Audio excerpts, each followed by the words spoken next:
Welcome to this episode of This Way In. Today, we talked about the ego state parts of self. This is the first episode in the series where we're going to be talking about all the different six parts of self. And today, Brittney ran down all of the parts a little bit and how the practice came to be and the method.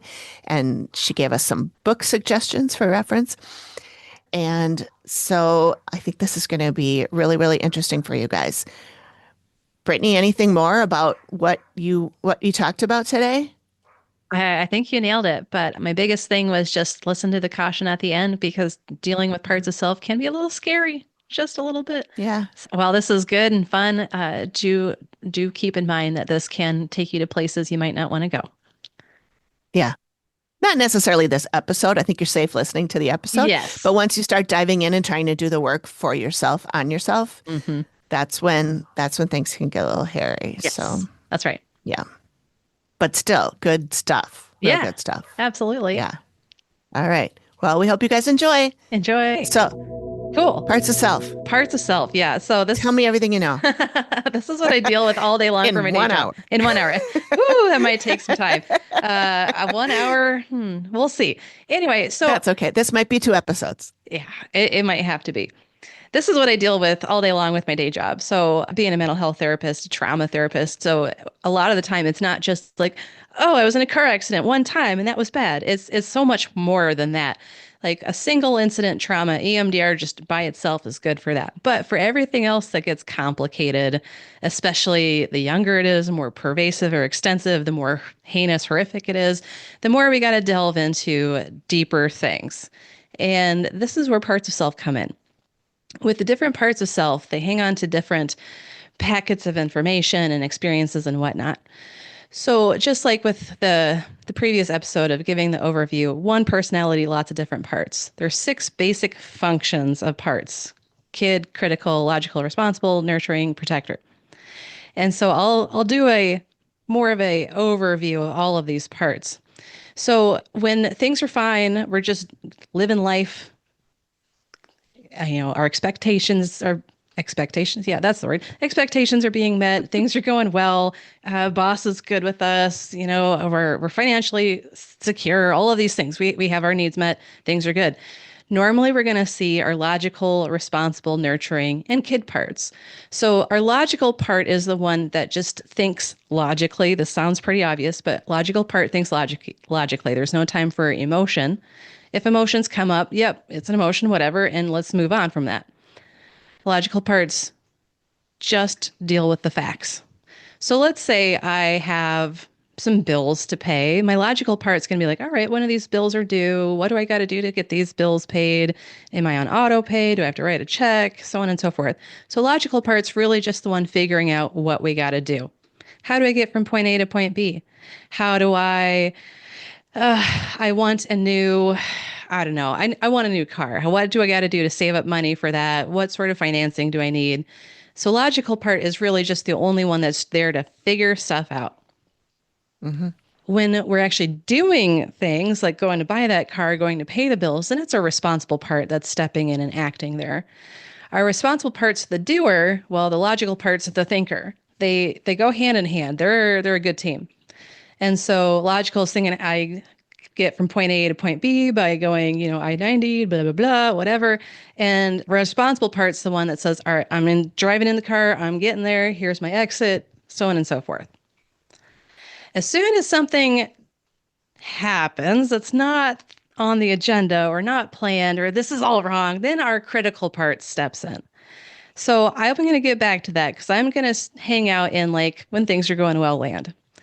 Logical and Okay. responsible will do their job very efficiently, very well until something goes wrong. Then they're going to dip out. So I'm going to get back to that with kid and nurturing. When things are well, nurturing part is there to just take care of us, those around us that we love, our pets. For example, I'm coming home to my husband after work. It's been a long day. Oh, sweetheart. Hey, how are you? How was your day? Tell me about it. Oh man, that must have been hard. Give me a hug. Let me make it better for you. That kind of stuff. Hmm. Hmm. Our nurturing parts care about our animals fed. Is there clean water in their dish? So nurturing and responsible go hand in hand quite a lot too, because how are you supposed to nurture someone if there's no action or follow through? Sure. So nurturing's like, oh, my kitties, their water is so gross. I need to get it cleaned out. Responsible is the one actually cleaning it out. Sure. Okay.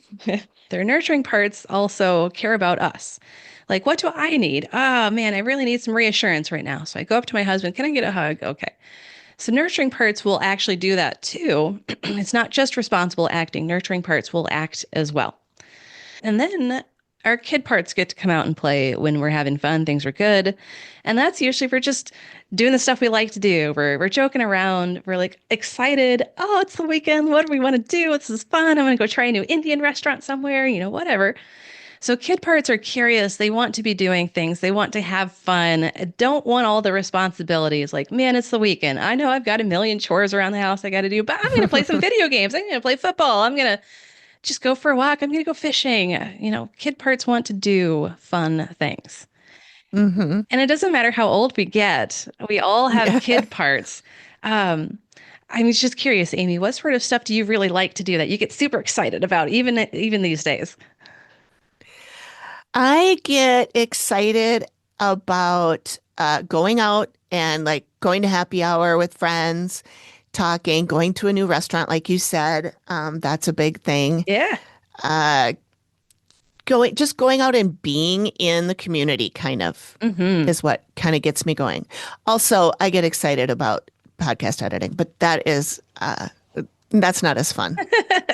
Yep. That responsible stepping in there a little bit too. Yeah. Yeah. Yeah. But I mean, I do have fun doing it. It is Yeah. fun, Hmm. especially when, it's like a funny episode or something and I'm laughing the whole time I'm doing it. It's still fun to me. Uh-huh. But yeah, mostly it's going out, being with that's my introvert part. The extrovert part of me, which I do have both, Uh-huh. is going out and just chatting with people and being Yes. social. Absolutely. Yes. Our kid parts do want to be social. So, it's a Hmm. spectrum of how social our kid parts want to be. It's very individual. And of course, depending on how you're feeling introverted or extroverted, we all Hmm. have that. So, yeah, Yeah. your kid part's alive and well, of course. We all have these kid parts that want to come out and have some fun. Hmm. As we're talking here, it's quite apparent that our parts of self aren't just one at a time. They usually work hand in hand. There's usually a Hmm. combination of parts working all at the same time. So for like when you're editing, that's kid and responsible. When you're out socializing, it's probably just kid, but maybe, Hmm. depending on how much you've had to drink or whatever, well, who's the DD? Or maybe I need to rein in my drinking. So responsible's there too. Uh-huh. It's Yeah. hard to be an adult and not have that responsible part come in and do its job. Yeah. Yeah. That's just kind of the way it goes. But, some of us are more kid or more responsible than other Hmm. people. I'm Yeah. I'm sure you can think of some people in your life. They're like, man, they're how old and they're still acting like this? Yeah. Yeah. Yeah. They're still driven very much by their kid part rather Hmm. than maybe the more adult parts like logical or responsible. Hmm. So that's when things are good. Let's talk about when things aren't so good. So we're having a bad day, or we're deep in a flashback of a trauma, or our spouse is pissed off and they're just being mean to us, or whatever. Our critical part's usually the one that's right at the forefront. Because as soon as something's wrong or even not quite right, our critical part is very cued into that and then jumps right on, like, what the fuck's going on? Hmm. To varying degrees. Sometimes like, oh, what's happening here? And other times it's like, what's happening here? So it Hmm. really depends on the situation. For example, we're watching news. There's always something horrific in the news every day, and our critical part can be like, man, this just won't end. Hmm. Sometimes we can think, well, what do we got to do to make this better? That's also our critical part. Both of those, what do I do to make it better? And there's nothing good. It's always going to be bad. It's very ends of the spectrum for critical part as well. The more burdened our critical parts get, so burdened with junk from like the past, traumas, bad relationships, you name it, whatever, uh, it gets more burdened. So the more burdened our critical parts are, the more negative we tend to get, the more just, eh, we don't have excitement. We're just cynical, jaded, all of those things. I'm sure you can think of someone who's just constantly in a pissy mood.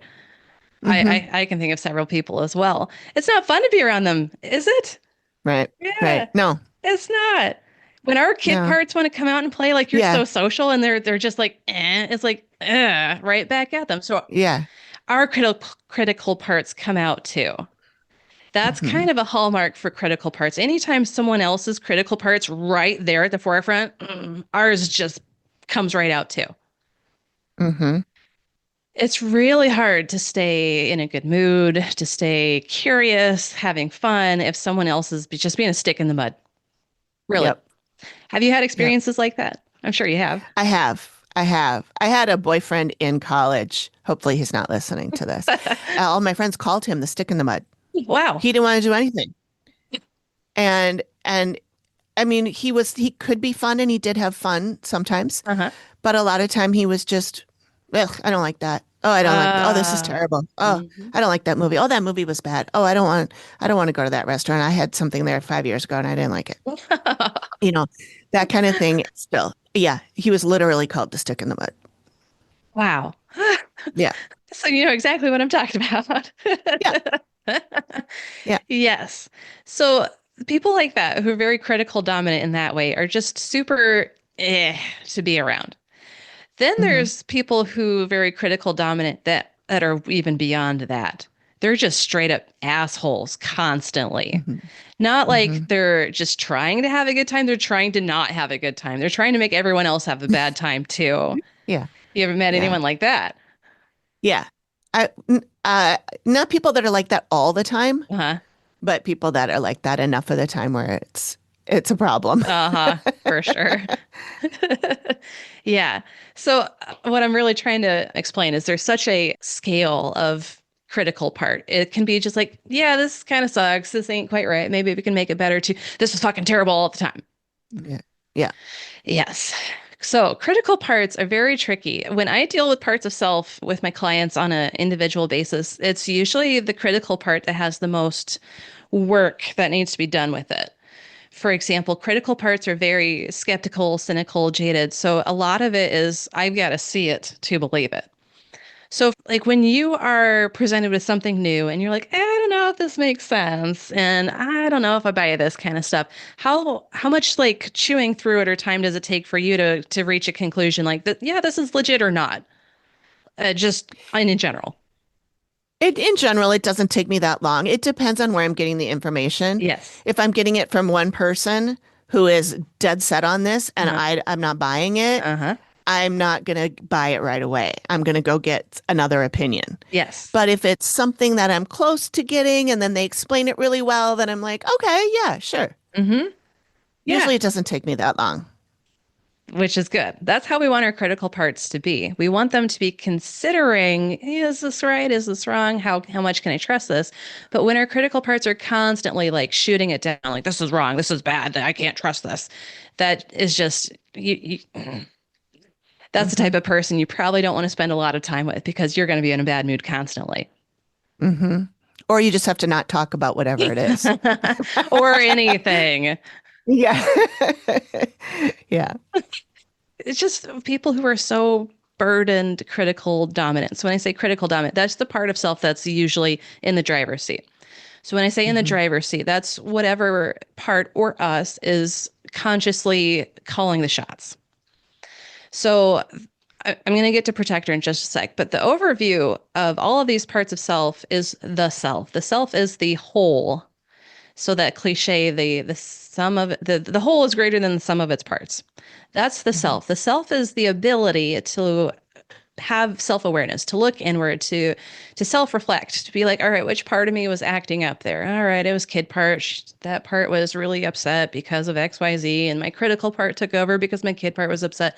So the self is this neutral, wise, adult ability to really look inward and know what's going on, to direct what's going on when needed. A lot of the time, people describe the self as like the teacher in the classroom full of kids or the coach for the team, where like the Hmm. team is our parts of self. Hmm. Sometimes, when our parts of self know that the self should be in control, but they take over anyway, a lot of the time it's protector or critical, they'll come back later and be like, well, you weren't doing good enough to the self. And so there's Hmm. there's more work to be done there. So critical parts again get to be super tricky. And if I have to spend a lot of time doing parts work before I can work on traumas with clients, it's dealing with critical parts. Mm, okay. Out of all of them, kid parts hang on to so much junk, but it's our critical parts that Hmm. constantly have the issue and need to work through that. When our Hmm. critical parts don't need to work through it anymore, then we can get to the deeper stuff. And then that's where the magic happens. The critical part has to be convinced that this is the Yeah. right thing. Yeah.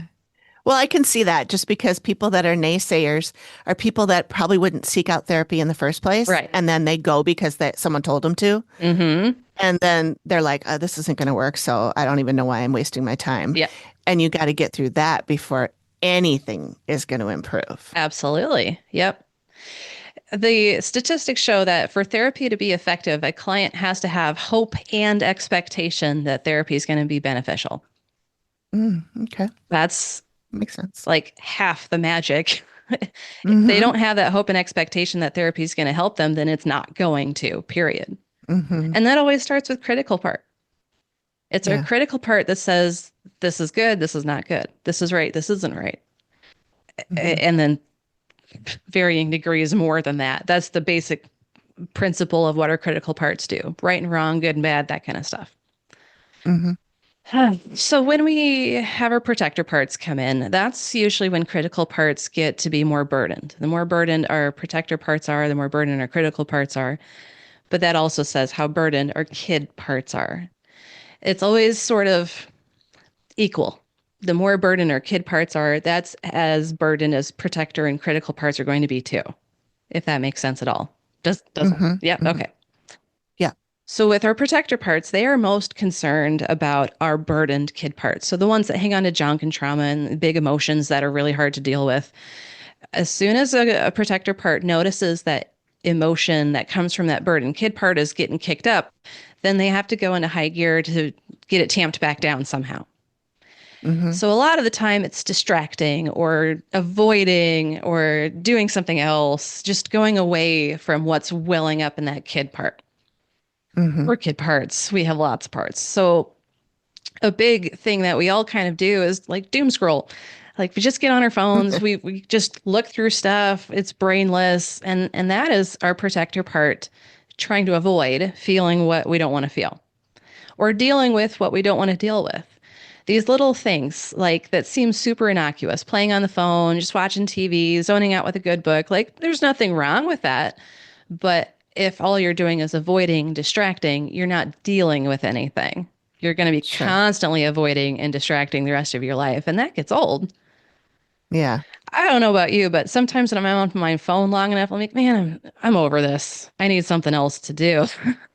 Yeah. Yeah. I mean, I can do it for a long time, but yeah, a lot of times that's also like, I know this isn't good for me. I got to find something else, Yes. and it's not just that I'm bored. It's that I know I need to vary my intake, what goes into my eyeballs, earballs. Yes, absolutely. So that's a logical part there saying, well, there's only so much of this that's going to be good for you. Let's do something else. And Hmm. with protector part being less burdened than I'm assuming a lot of people, it's like, all right, let's do something else.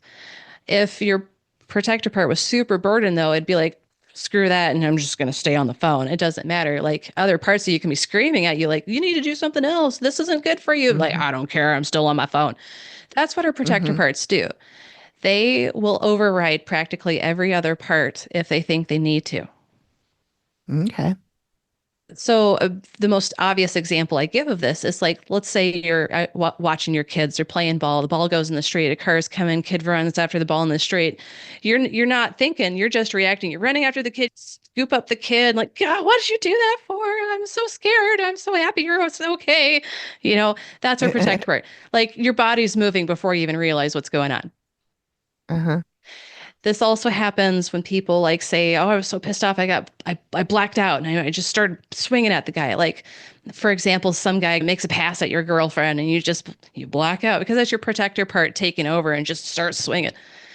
Can I just ask, your protector part is that protecting you? It's you say it's protecting you, right? Yes. But also it can be protecting other people in your Uh-huh. life. Absolutely.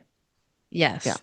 So just like nurturing part takes care of us, takes care of other people, protector part will protect us and those that we love, our pets, our Mm-hmm. family, whatever, objects, just whatever that we care about. Our protector parts Mm-hmm. on top of it. Okay.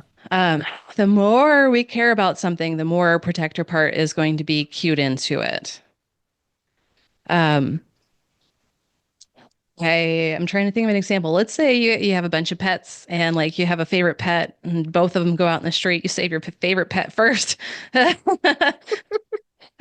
like you would do that. I know you would try to save all of your pets equally, but I mean, that's just an example.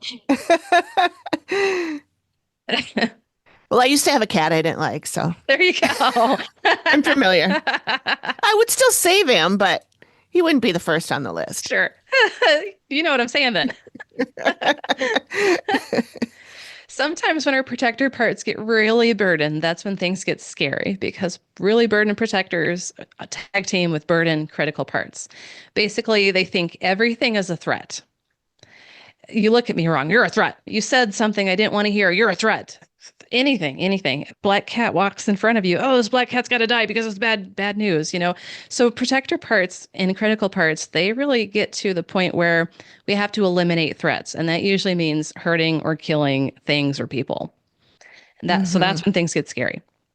Scary, yeah. Yeah. Ted Bundy is probably a good example. Like I've seen enough documentaries and whatnot about him where people would say, well, people who lived say like his eyes just turned black or whatever.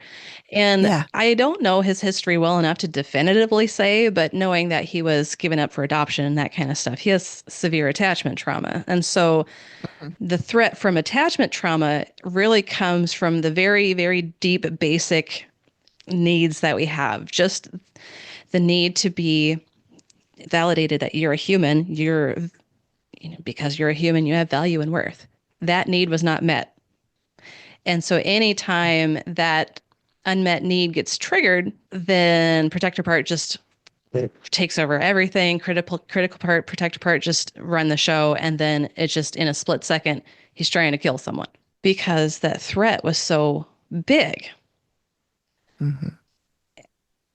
I don't have a better example than that, but basically, anytime someone murders someone or worse, it's protector part saying this person is just too big to keep around for my own safety in other Mm. ways. And it's not physical safety, it's usually emotional safety that protector parts really Sure. freak out about. Because let's face it, with Ted Bundy, like those women he were killing, there's no way they were a physical threat to him. Right. So it was all Right. And like other serial killers too, I'm thinking, they don't even know their victim. right. They fit a description. Yes. And so like let's say they look like their mother. Mm-hmm. So then the mother is what's coming up for him, right? The Yes. threat of whatever his mother was doing, and now he has to kill this woman because she looks like his mother. Yeah, that's right. Okay. Yep. John Wayne Gacy. So him, one of the things that I know that he killed people for is he was a family man. He was a member of the Mm-hmm. community. He was straight white guy, but Mm-hmm. apparently not. And so anytime Mm-hmm. someone had any sort of like knew he was into dudes or knew what he was like, they had to die because that was a threat to his Mm. life, Sure, his reputation. his Yeah. reputation, his lifestyle, all of those things. Yep. Yep. Yeah. So really, protector parts in these instances aren't necessarily killing for our physical safety. Mm-hmm. So for most people, our protector parts aren't that burdened. They're not that out of whack. And so if we end up killing someone, it's really because it's self-defense. So we're being physically attacked. Someone's breaking, entering our home, whatever. That's when we kill someone because we have to for our own life, essentially. Survival. Yeah. Yeah. And then we feel horrible, like, oh, I can't believe that happened. How did I do that? No, I wish I wouldn't have done that and all these things. But people whose protector parts, like these serial killers, they won't think that. They'll just be like, did what I had to do and move Yeah. on. Very robotic in a lot of ways because protector parts at that point are so far disconnected from the other parts of self, especially nurturing part, logical, responsible kid, so far removed from those parts. Protector part is just one track mind. So, as protector and critical parts that we really got to be leery of for ourselves, even as soon as we notice we're being super negative, like, okay, what's going on? What's going on with our critical part? Why are we being so negative? Why are we being an asshole to someone? That's the first thing we got to ask ourselves, to look inward and to figure out, okay, yeah, I'm feeling out of sorts because of X, Y, and Z, and my critical part's just on top of it because my kid part's feeling so whatever. Mhm. If we don't self reflect, then we can very easily, every single one of us can very easily delve into asshole territory or worse. It can be really detrimental, not just to ourselves, but to our relationships, those around us. So, the people that you know that have been super negative in your life, how have you ended up feeling around those people after a while? I can, it depends how I'm feeling, how I came into it. If I was already in a bad mood, then Mm. I spiral into whatever I just sponge off whatever they're giving out. Yeah. Because I don't know if I'm officially an empath or anything, but I definitely feel other people's energy and feel other people's stuff. Hmm. And if someone's in a great mood and I'm not in a great mood, I'll be in a great mood, Yeah. And so it goes both ways. Hmm. Um, so if I'm in a really good mood and the person is doing that, I just have to walk away. Yeah. I That's just have right. to say, we're not talking about this anymore. Hmm. I'm not gonna continue this situation. Hmm. I'll go do something else or I'll talk to somebody else if I'm out in public Yeah. until that other person calms down or changes their mind. Right. Otherwise, I will get into it with them, trying to convince them not to feel this way or think this way. And that Uh-huh. never works. That's And right. so then I just get defeated and Uh-huh. then I get upset and then I'm mad. So I've learned that I just have to be like, okay, done. Yep. I'm not continuing this conversation anymore. Yeah, which is a good boundary for yourself. What happens there is your critical part starts getting with their critical part, and it's just a Mhm. downward spiral. Right. Yeah. And so you've learned for yourself, like, I'm not even going there. I'm just like, cut it off, move on. Yeah. Yeah. And so that was probably logical, probably protector in there a little bit too. Because you Hmm. how you end up feeling, you don't want to feel like that. You don't want to think like that. Yeah. So just call it as soon as you notice it, you're going to be good. So exactly. That's your parts of self helping you out there. That's where you what you Hmm. want your protector and logical part to be doing for you. Good. When you did get into those sort of critical spirals with other people, when you walked away from that, how did you feel emotionally and physically? Drained. Yeah. Drained. Like I have no energy Yes. and like almost hopeless. Like like, well, I can't do nothing's gonna. I'm also like a fixer. Like Yeah. if somebody's upset, I want to make them feel good, that kind of thing. So, Hmm. and if I haven't done that, then I feel like I failed at that, So Hmm. it's a lot of bad, negative Hmm. feelings Yep. and physically feeling like drained, like I Yeah. could just zonk out. Uh-huh. And that's a good mention of how that happens. Like when our critical parts and protector parts are in the driver's seat, our stress response is on. The more burdened our critical and protector parts are, the more our stress response is on. And so having that sort of dialogue that's just the downward spiral, that your stress response turns on and it's just getting higher and higher and higher and higher. And then by the time it's over, it can crash. And Hmm. that's when you're drained because you were working with so much energy just through the stress response. And as soon as you can be Yeah. done with it, stress response is done with it too. Screw that. That sucked. Yeah. Yeah. Yeah. So it's often very detrimental to us to be dealing with very burdened critical part people on a regular basis. Hmm. Have you ever worked at a job where your boss was super negative or you had a super negative coworker, someone that was just kind of in your orbit constantly? Hmm. Yep. How was that job for you? It was easier when they didn't come to work. Uh-huh. Yeah. It just makes a bad feeling for everybody. Hmm. I Yeah. mean, I worked with somebody she was grumpy all the time. I always pictured her like the Peanuts character that has the black above her head. Yeah. She was always grumpy and looked grumpy and walked Oh, around all the time. wow. And she was also kind of funny. And Uh-huh. so sometimes you weren't sure if she was just doing a bit Hmm. or if she was really grumpy. Most of the time she was just really grumpy. Got it. But it was really hard to be around her. Yeah.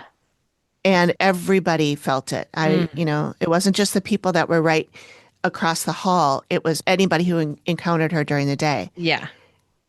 And we all kept saying, I can't imagine being her. It's hard Ugh. enough being around her. I can't imagine being her. Right? But, but yeah, it makes it hard for anybody to get along or have feelings with anybody that is a positive interaction Hmm. when you've got Grumpus over there bitching about everything. That's right. Yeah. Grumpus. I love that. It's kind of amazing how much you can feel the difference in the air when someone like that's Hmm. around or not. Yeah. I bet the day she was gone, everyone was in a better mood. Oh yeah. Oh yeah, for sure. Yeah. And so the other point of these parts of self, it's not just how they're interacting, what they're saying, doing. It's the emotional feels, the like the psychic feel, the aura feel, just the Hmm. feel that we get being around these people is so vastly different. If you're with Hmm. someone who's full in kid part, they're excited, they want to be doing this, and this, then you can feel that excitement too. Yeah. It's almost like jittery electric, but this is a good jittery electric. I Yeah. like this. And then when you're on Grumpus, it's like ugh, it's heavy. It's just I can't even move. It's just so thick. Ugh. Yeah. Yeah. Yep. And when you're around logical or responsible, there's not much of a feel. It's just, yeah, let's get this done. It's kind of a motivating Yeah. sort of feel, but you don't really Hmm. feel it as much, but you know what's there. Yeah. So anyway, I could go on and on and on about the different feels of these parts of self, but I'm curious with me just giving the deeper overview of these parts, what sort of things are you curious about? What sort of questions are lingering? What do you want to know more? I would like if you could explain what is burdened versus unburdened. Mm-hmm. You've mentioned the parts can be burdened and that's bad, and unburdened and they're good. Sure. In general, very, very general terms. Yes. But what, like, I assume that trauma is what makes a part burdened, but what do you actually, like, what is an example, or not an example? Example would be good too, but an actual explanation of what burdened versus unburdened is. Yeah, absolutely. So, unburdened parts of self, those are the parts that are free to just do what they are meant to do. For example, if logical part is unburdened, then if I'm sitting down to do some math problems, like do do do do do easy peasy, got this done. If my logical part's burdened, it's like I don't want to do these math problems right now, and I mean, as you're hearing more critical come out, critical comes out with logical when logical is burdened because logical Mm, will only stick around long enough until it's like screw it, I'm out. So like I've got to get these math problems done, but I'm not thinking as straight. It's not as good. And logical is getting burdened because underneath is kid part feeling, oh, I suck at math. I'm not good enough. So there's a lot of negative cognitions. Negative mhm, cognitions are any like negative self-belief that you know logically isn't true, but it still feels true. So logical is like, I know mhm, you're good at math. You can do this. But kid part's like, no, I suck at math. I'm terrible. I don't know what I'm doing. So that's what makes logical burden is the other parts kind of dragging it down. So logical parts don't necessarily hang on to junk or trauma as the other parts. Responsible parts can hang on to junk and trauma. For example, if I was fired at my job because I didn't do something right, my responsible part's going to be the one taking on that burden. I did something mm, wrong. I couldn't fix this. My boss hates me because I wasn't responsible enough, or I didn't know what I was doing well enough, or whatever, whatever, whatever. And so mhm, anytime something bad happens and we just kind of internalize it, that's a burden. Something as innocuous as my husband looked at me funny to something very, very traumatic, like I was born into sex trafficking. That's a very traumatic mm, thing, of course. of course. So the more just shit we go through, the more parts of self will just kind of hang on to it and contain it. So that the more a part of self is containing that junk from the past, little t trauma, like husband looked at me funny, to big T trauma, I was born into sex trafficking. It doesn't matter Mhm, to the limbic system. The limbic system is the parts of self that are involved with the stress response. Doesn't matter to that. Doesn't matter to stress response. Doesn't matter to parts of self. If it's something bad, then they're hanging on to it. unless we can work Mm-hmm. through it. So the more, again, the more junk our parts of self hang on to from the past, the more burdened they get. And sometimes parts of self hang on to so much they can't hang on to all of it. And so we have to develop another part of self just to hang on to some of the other junk. This is where things get really complicated with like dissociative identity disorder, formerly called Mm-hmm. multiple personality disorder. It's not multiple personalities, it is one personality. I can't emphasize that enough. One personality, lots of parts though. Again, just to review, like a car engine, it's one engine, but lots of different parts in that engine. So when our parts of self go through something so traumatic, they have to kind of split off to contain different aspects of the trauma. That makes those parts in and of themselves exceptionally burdened because they can't hang on to anymore. They're as burdened as they're Mm-hmm. going to get. Mm-hmm. So that's the difference between burden and unburdened. The more burdened a part is, the more dysfunctional that part tends to be, and the more dysfunctional we tend to be. So if all of our parts of self are unburdened, that means we're going through life. Things are good. Our relationships are pretty straightforward. We have a good relationship with ourselves. We can operate no problem. Like I can get to work. I can do all of these things. No issues. The more burdened I am, the harder it is to just get out of bed, to just brush my teeth, to just do anything, to have good relationships, to like myself, to get to a job that I'm happy with instead of feeling, oh my God, I'm going to get fired today, so on and so forth. So the Mm-hmm. more burdened our parts of self get to be, the harder it is for us to operate in any situation. Okay. So if a person has a burdened kid part, Hmm.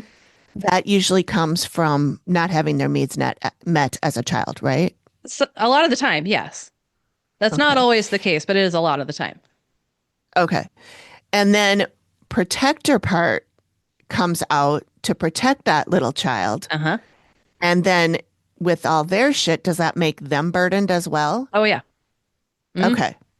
Okay. Yeah. The more burdened our kid parts are, the more burdened protector, critical, nurturing tend to be. Mm-hmm. Mm-hmm. Responsible, logical, if they can kind of keep doing their own thing, they're not going to be as burdened. For some people, Mm-hmm. like they're really good about compartmentalizing, and that's kind of an old term that I think we all know and heard. We know what it is. So compartmentalizing is basically, well, I'm feeling this way, so I'm just going to kind of shove it off this way, and I'm going to focus on this. And that's what our Mm-hmm. parts of self are there for, to help us compartmentalize, because we're not going to get through life if we're constantly stuck on how we're feeling terrible. We're not going to be productive. We're not going to be able to do Yeah. anything, like let alone take care of our basic bodily needs. Like if I'm deep in my emotion, I'm not eating anything, I'm not taking care of anything. So Mm-hmm. compartmentalizing is so important. That's why we have parts of self. So yes, the more burdened kid parts tend to be, the more burdened the rest of our parts tend to be. And at some point, logical and responsible can't even do their job. Mm-hmm. Have you met anyone who's like, for example, so depressed that they can't even get to work? They can't do it consistently. They just can't keep a job. Yes. How hard is it for that person that you know for them to do anything else? I know that the person I'm thinking of, I never really thought about it as her being depressed, Hmm. but she definitely was unable to do much of anything. She didn't shower, I don't think. She didn't wash her clothes. Sure. She would show up, you know, she was a drinker. So she would show up, already drunk at 3 o'clock Hmm. and, and things like that. And she could never keep a job. Hmm. Every job she had, she got fired. Yeah. And everything went wrong. Mm. And never I did something wrong. It was always this happened to me. I'm a victim. And Yep. then I got evicted. And then well, you got evicted because you didn't pay your goddamn bills, Uh-huh. you know, and it never taking responsibility for anything that was going wrong. It was always out external things that were happening Yep. to her. Yes. Yep. Absolutely. That's a great example of how logical and responsible can't even do their job anymore. Hmm. They've just given up. Yes. They've just, Sounds like, yeah. yeah. Yeah, because how are they supposed to operate when there's that much heaviness coming out of her kid and protector parts? Protector part is Hmm. basically saying, "Oh, you don't have to go to work. Oh, don't pay the bill. You're going to be okay. It's fine." because thinking about paying the bills or going to work was too overwhelming. Mm-hmm. And Mm-hmm. so that's when logical response were like, there's nothing I can do. I'm done. Yeah. Yeah. So that's logical responsible. Well, responsible does. Logical doesn't necessarily get burdened. It just goes offline. Mm-hmm. Screwing them out. Yep. Responsible will still try something, anything, Mm-hmm. but it's like when it gets to be everyone else's fault, then responsible is feeling super overwhelmed too and can't do its job as well, even though it's still trying. Mm-hmm. So one thing I definitely should probably talk about is like the history of ego state. So I know I brought up how pretty much started with Freud, id, ego, superego, that kind of stuff.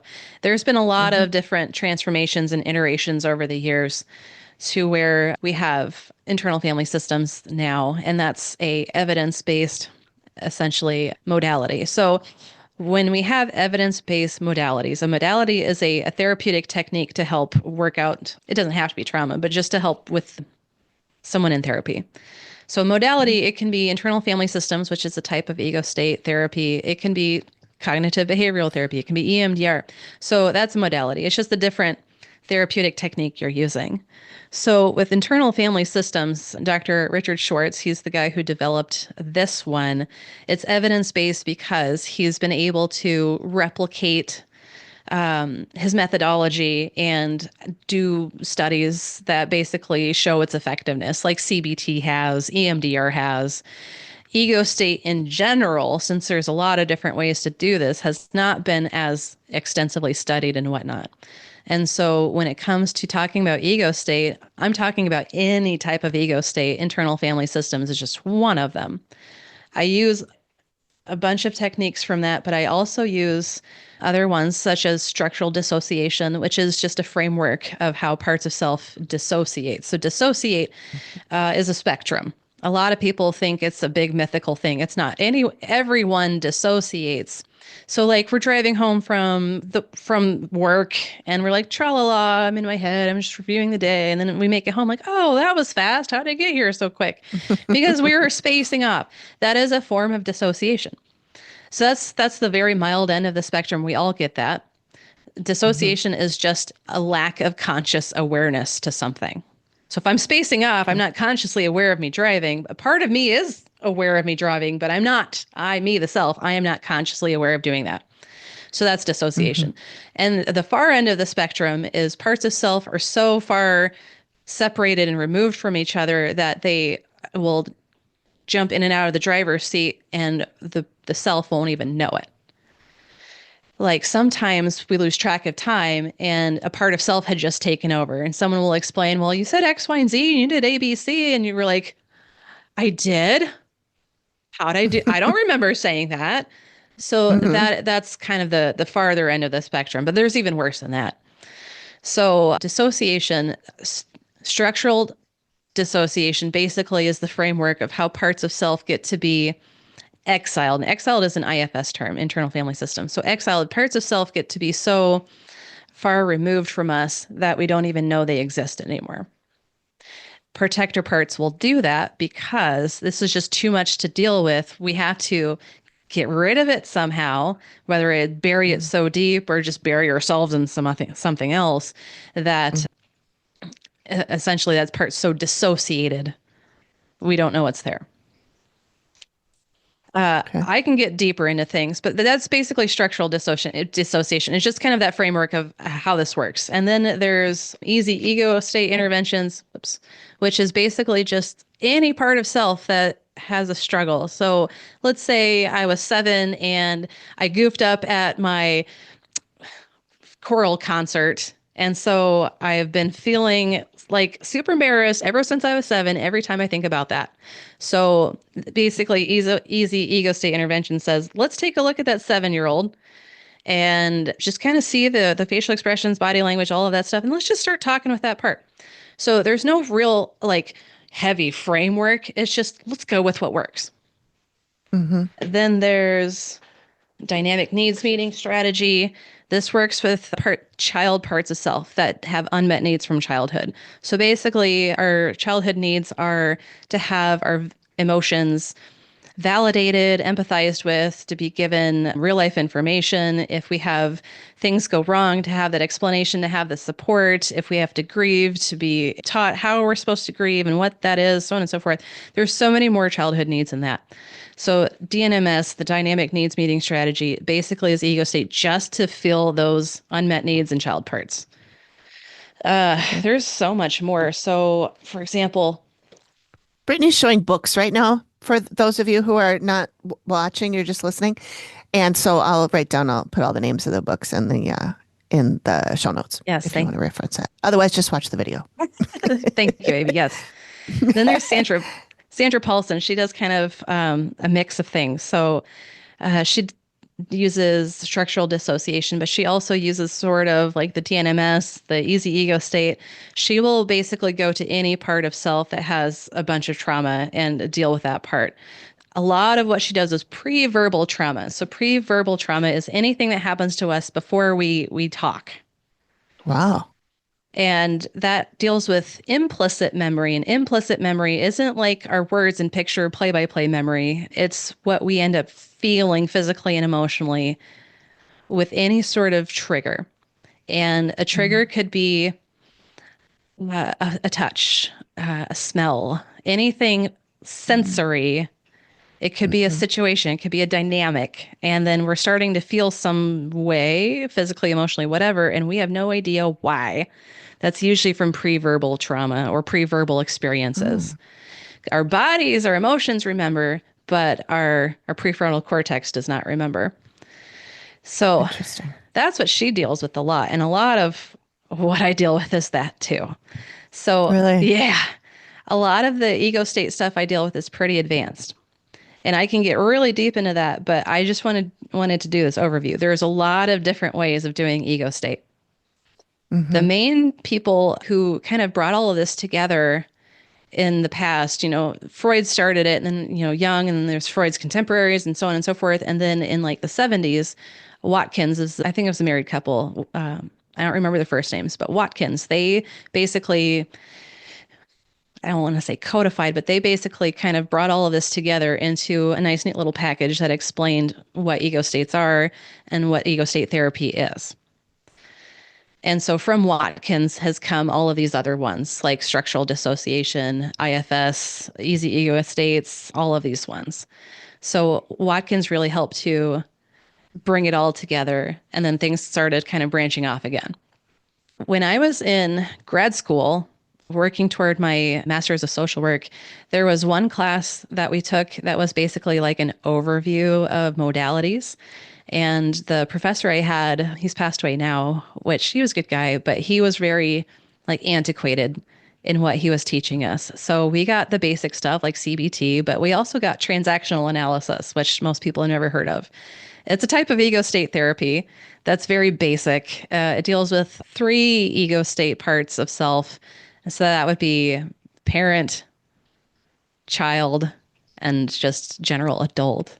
So in these transactional analysis ego state, it's again very basic. Like, well, how are you feeling in your interactions with this person? Are you feeling like a child? Are you feeling like an adult? Are you feeling like a parent? So I mean, it's very basic and very, I don't know if unhelpful is the right word, but it's just That's the word I was thinking. not very helpful. Yeah. So anyway, I just wanted to kind of throw off that there's so many different ways of doing this. So if you are interested in doing ego state, just looking into it yourself, diving into it yourself, there's a good book called The Shadow Work Journal, and this is based off of Jungian parts work. So the shadow is basically the parts of us that we don't know about. So for example, if we have any part of us that's like we're ashamed of as well. Like, oh, I know this is in me, but I don't want it to come out. That's also part of the shadow. So anything that we don't know about or anything we're keeping inside. Okay. There's also, Is that what they mean when they say you're doing shadow work? yeah. Yeah. You're dealing with parts of self that you don't know well, or you just don't know, period. So that's shadow work. Okay. So that's one. There's also a book by Richard Schwartz. You're the one you've been waiting for. This is geared toward basically anybody, Joe Schmo off the street, to deal with their own parts of self. That's a good one. And as far as any other like her layperson book, I don't think there's many because it's geared toward clinicians. So basically, Yeah. these two, you're the one you've been waiting for in the Shadow Work Journal. Those are the best ones I could suggest, but also Easy Ego State Interventions. This is very accessible. Anyone can read this and understand what's going on. So Robin Shapiro, who wrote this book, I actually met her in person for the training she was giving for this, and she's really funny. She's super lightheaded. Oh my God, lighthearted. I think she said she's from Sioux City, Iowa originally. I'm like, oh yeah, Iowa girl, that's great. Yeah. So anyway, she's very accessible. Her book is probably the one I would give out the most out of all of these three, Okay. for lay people, essentially. Sure. I, I'll put links in the show notes okay. and yeah, and then we'll maybe do a blog post or something too Yeah, sounds good. with all that. Yeah. What really set me into doing parts work, though, was after I started doing training for EMDR, so eye movement desensitization and reprocessing. There's different levels of training in EMDR. So you can be a basically trained EMDR clinician. The basic training is basically like 30 hours of training. So like you're in the actual training, you're doing the practice with the other trainees, whatnot, and then 10 hours of consultation on top of that. So they expect you to start using EMDR when you're working with clients, right? It's two trainings like weekends that are several months apart. So after the first half of the training, they expect you to start using it right away. And by Okay. the time you're done with that second half of the training, you should have 10 hours of consultation, or at least working toward 10 hours of consultation. So that's basically you're talking with an EMDR approved consultant, and I'll explain that in a minute, but you're talking with them for 10 hours about your cases. So I have this case, I'm doing X, Y, and Z, I'm kind of stuck here. What do you suggest? So on and so forth. So Hmm. that's consultation. So that's to be basically trained. You have to have these 2 weekends plus the 10 hours of consultation completed to be basic trained. Once you're basically trained, you can do EMDR just fine. However, that is the bottom level. Most people you're doing EMDR with don't have that, oh, I was in a bad car accident and it was one and done kind of deal. That's not it. You're dealing with people who have chronic trauma, whose lives are constantly in flux, so on and so forth. Hmm. And so that's when you want to keep working towards certification. Certification is another 20 hours of consultation on top of that first 10.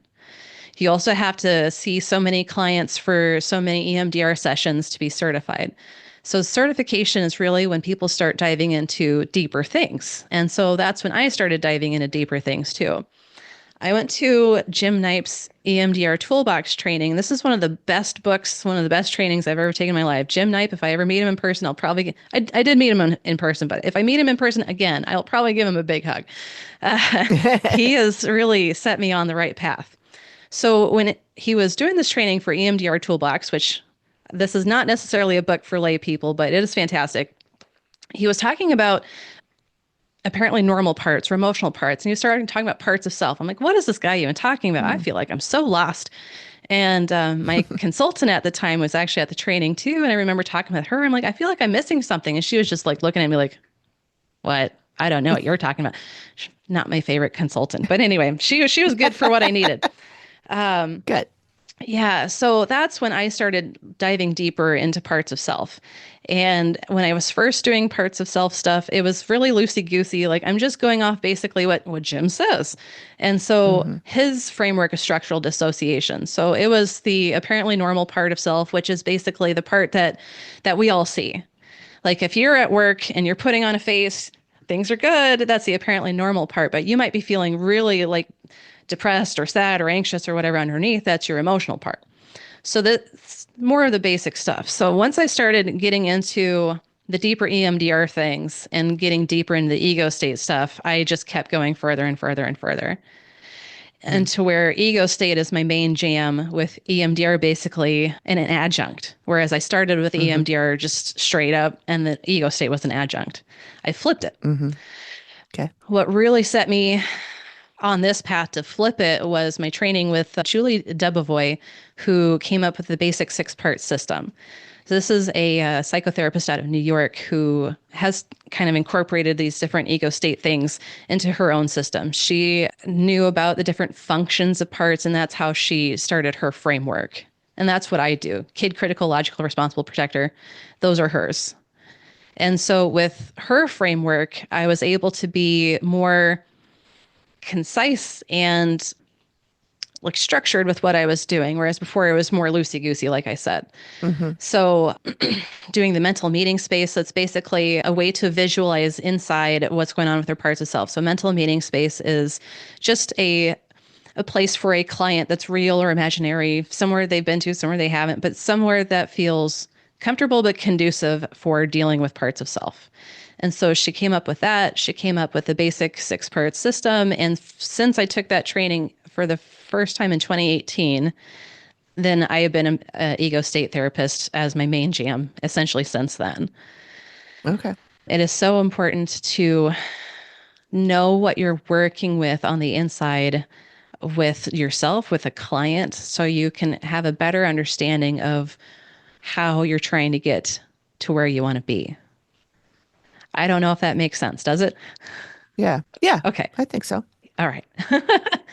So basically, everyone I talk to as a client, I do the parts of self with. Even if we're not necessarily doing ego state constantly or even much at all, I always start with parts of self with the concept, because sometimes it just helps. Like for people to know, oh, it makes so much sense why I'm so confident here, but feeling so anxious there. And it doesn't make sense why I could be Mm-hmm. so confident and not so confident. It's different parts of Mm-hmm. self. So, Mm-hmm. really, just being able to explain all of this really demystifies so many things for people. Yeah. When you're working on your mental health, sometimes the smallest rituals make the biggest difference. That's why we love Three Spirit, award-winning non-alcoholic elixirs designed by plant scientists and bartenders to help you feel good in every sense. Each blend has its own mood. Social Elixir helps you to connect and feel uplifted. Livener brings energy and focus without the crash. And Nightcap soothes your mind and body into real rest. Instead of numbing out, these drinks help you tune in, whether you need connection, energy, or calm. Head to us.threespiritdrinks.com and use the code THISWAYIN for 15% off your first order. Three Spirit, crafted for your mind, body, and balance. All right, I feel like I've kind of went off the rails there. Where do I need to get back No, to? I don't know. I think that's good. I think I think that's a good overview of what we plan to do for the rest of this series, which is to each episode or each week take a one of the parts and really talk about that part. Mm-hmm. And then we'll end, I think, with how they all work together, which you've already done a little bit of. Mm-hmm. But now I like a way to explain all that stuff once listeners have learned everything that you're going to teach us about the different parts, Mm-hmm. then you can get into like more examples and things like scenarios and stuff like that where they work together. Oh, yeah, absolutely. Yeah. That sounds good. Oh, I think this is fun. I love this stuff. So interesting to me. Mm-hmm. Yeah, It's so cool. I've said for several years now doing therapy that everyone's brain is a universe. Yeah. Just how deep we all are. Like some of us are pretty shallow, but in general, in general, we're pretty deep. Yeah. That's cool. That's a cool way to look at it. Yeah. It gets messy. So, my only caution I want to throw out there to people who are listening to this, to people who are interested in dealing with their own parts of self, is sometimes getting into parts of self, you might find something you're not particularly fond of. Something can be scary. Something can be really uh, like you want to avoid. For example, I had a friend who I was talking with about parts of self. She was interested. She was like, "Oh, walk me through it." And we started talking with her parts of self. And then one of her kid parts remembered something that happened to her when she was a teenager with a boyfriend at the time. She's like, "Oh man, I really don't want to deal with this right now." Mm, And so her protector part shut it down. And that's okay. There's nothing wrong with that. She hmm wasn't ready to go there. That's all right. hmm So sometimes diving deeper can bring up things you don't necessarily want to know. Things that Sure. well, most of you have forgotten. Things that can be hmm scary, things that can be really destabilizing, even. For example, some of the older people that I've worked with who have been depressed their whole lives, turns out it was pre-verbal trauma. And they found out what Oh. that trauma was through Sandra Paulson's sort of interventions of the dealing with the pre-verbal trauma and ego state that way. They realized, Hmm. oh, something bad really happened and I did not want to know about, but I guess we're working Hmm. through it, so that's a good thing. Yeah. So if you're diving into your own parts of self by yourself and you come up with something that you're really scared of or you don't want to deal with, that's okay. You don't have to keep going into it. This is Hmm. just for fun. And if you want to do something deeper with your parts of self, I highly suggest finding an ego state therapist. Hmm. You can do this work on your own. Of course, that's what the shadow work journal's for, but that doesn't go as deep. You can also develop some skills just by listening to what we're talking about and doing it that way. But again, this can be scary. This can be destabilizing. So if you find that there's a part of self that you weren't expecting to find, or there's some burden there that you weren't expecting, Hmm. just take a deep breath. It'll be okay. And just reevaluate where you actually want to go with it. Hmm. Hmm. So that's my caution. This can be All right. scary. Yeah, I imagine, especially if it's something that your protector, I suppose, has hidden from you Yes, from absolutely. so long, Yeah, or pre-verbal stuff where you just didn't even really know what was going on. right. I'd never heard of the pre-verbal stuff. And I guess I assumed that if something happened to a baby, that it would stick with them, Yeah. but Hmm. it is hard to wrap my head around how that baby as an adult would find that or figure that out or deal with that. Yeah. It So, it's definitely a longer process of dealing with pre-verbal trauma because as adults, we have logical and responsible parts to be able to put words to it, to put meaning to it. hmm. Whereas pre-verbal trauma, we don't have words, we don't have meaning, Hmm. just feeling exactly. And so being able to bring that from very, very, very young kid parts to more adult parts to the self, that in and of Hmm. itself is often the healing that's necessary. Hmm. Just to validate and empathize with what happened with that part, to say it wasn't your fault or you're safe now, that kind of stuff. Hmm. That's where the magic happens. Yeah. So that's what unburdening a part of self does. Helping that part of self let go of the burden, working through the rest of the stress response so it can successfully turn off, so on and so forth. So, unburdening a part of self is always what I'm going for when I do ego state therapy. And Hmm. sometimes it takes years, especially people who have pre-verbal trauma. Sometimes it takes Well, years and years.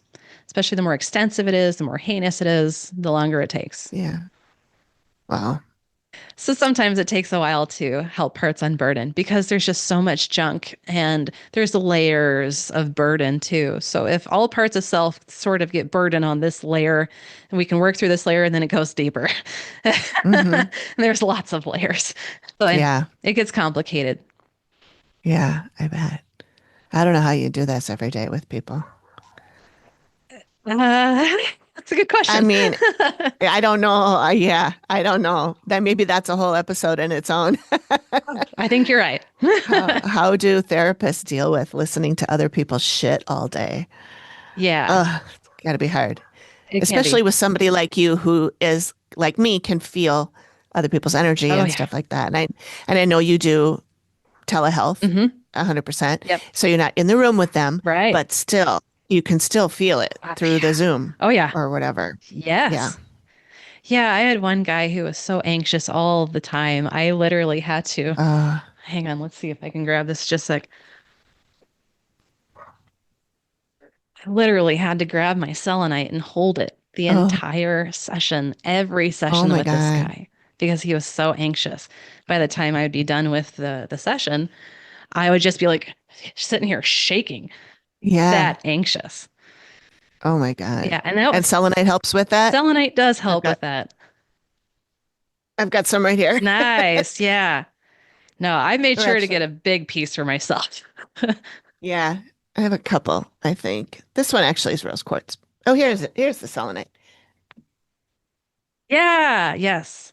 That's pink, Hmm. but it is. And then I have another one in my window because somewhere I read that you're supposed to put it in your window so it gets charged by the sun. Oh, yeah, absolutely. Hmm. So it's in my window right now. There's no sun today, but No, of course not. it sits there all the time.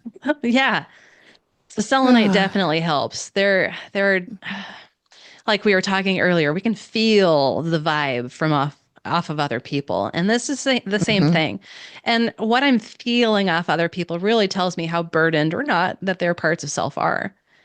Hmm. And with this guy, he didn't stick with me long because his protector part shut things down. As soon as I tried going Oh, deeper, his protector part didn't want to go there because he didn't want to. oh, It was dealing with his parents, really, and he didn't want to go yeah, there. That's okay.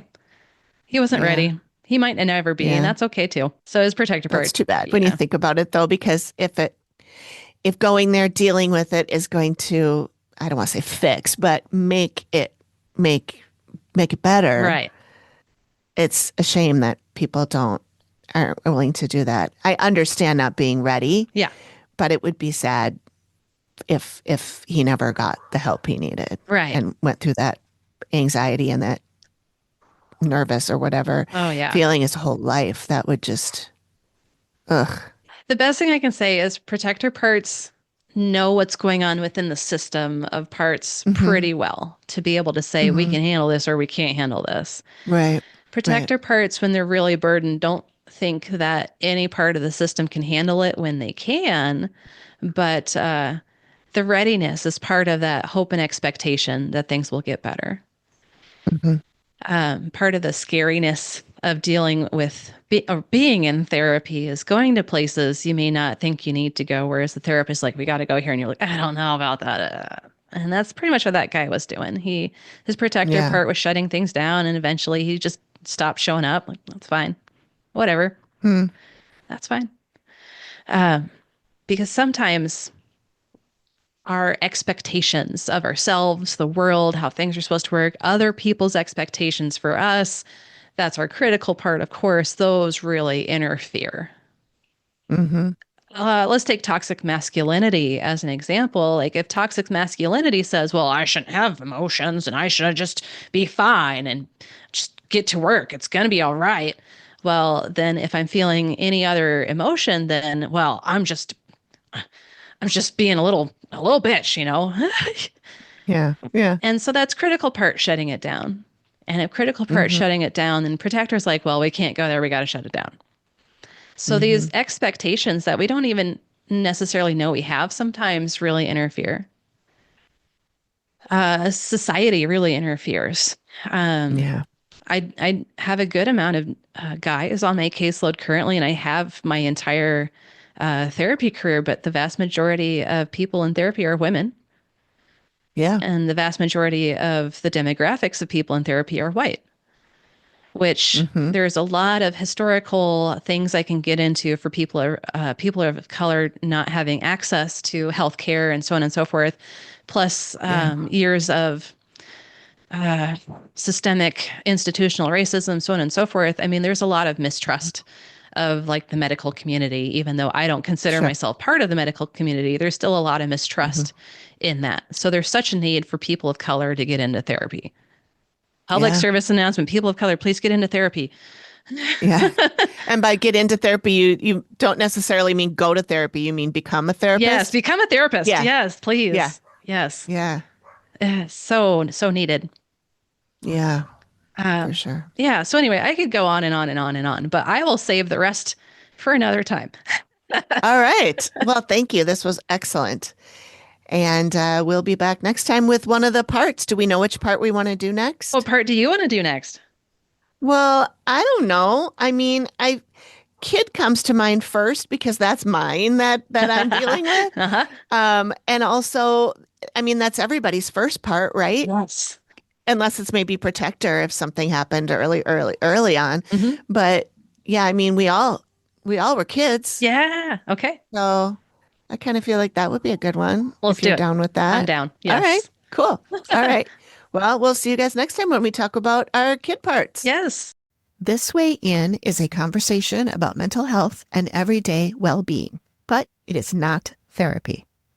Listening to this podcast does not create a therapist-client relationship, and the information we share is for educational and entertainment purposes only. If you are feeling overwhelmed or struggling with your mental health, please reach out to a qualified professional in your area. Never delay, disregard, or change professional recommendations or advice because of something you heard here. And please remember that any views expressed here are our own and don't represent any licensing boards. This Way In is co-produced by Brittney Dameron and me, Amy Lotsberg, at Collected Sounds Media. I also edit and manage the show, which is part of the Collected Sounds Independent Podcast Network.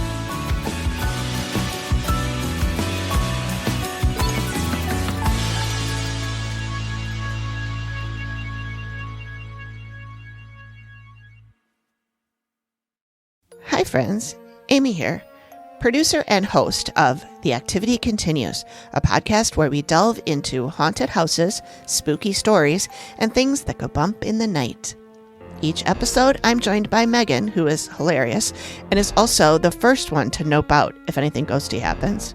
We recap episodes of The Dead Files, and we also tell creepy listener stories and talk to real-life ghost hunters and mediums, as well as some Dead Files clients. It's spooky, it's funny, it's occasionally unhinged, but it's always a good time. So, if you're into haunted history, ghost stories, and just the right amount of nonsense, grab your favorite beverage and come hang out with us, where the activity continues.